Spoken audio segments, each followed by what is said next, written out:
So hi guys, ngayon pupunta nga kami sa Provincial Government Center ng Zamboanga del Sur, dito mismo sa Barangay Dao, Pagadian City. Kasama ko ngayon ang kaklase kong si Alahenyo at ipapakita namin sa inyo ang magandang lugar dito mula sa infrastructure, sports complex hanggang sa palakasan at kaganapan ng buong probinsya. Dito kadalasan ginaganap ang mga malaking event ng Zamboanga del Sur, gaya ng Araw ng Lalawigan, mga youth activities at iba pang programa ng gobyerno. Tara na, samahan nyo kami habang nililibot namin ang puso ng probinsya, ang Barangay Dao.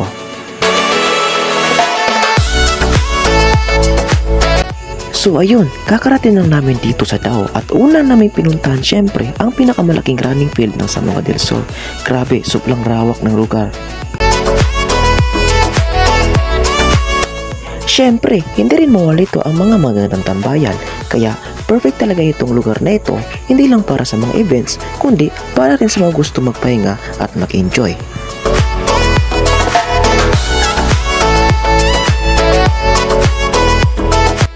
Dito rin sa Dao, makikita mo ang isa sa mga pinakamasayang parte ng lugar, ang mini amusement park. May mga Ferris wheel, slide at kahit horse ride dito. Perfect ito lalo na tuwing may mga malaking pesta or events sa probinsya. Kuan food, tindog food.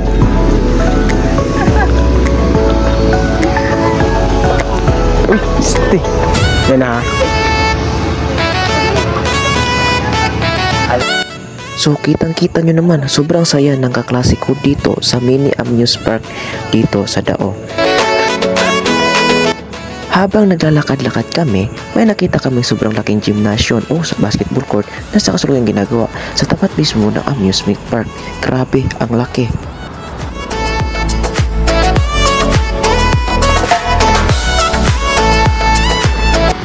Siyempre, hindi rin magpapahuli ang mga outdoor basketball courts dito sa Dao. Imagine 4 na basketball courts dito at lahat pwede nyo paglaruan kasama ang mga tropa.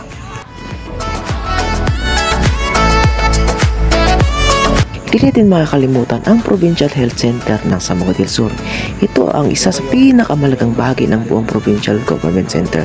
Dito tinutugunan ang pangangailangan pangkalusugan ng mga taga Zamboanga del Sur.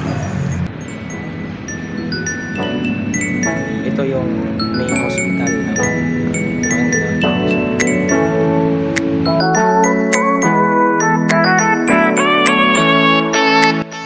At dito na nagtatapos ang aming vlog. Sana nag-enjoy kayo sa aming munting tour dito sa Dao, Pagadian City.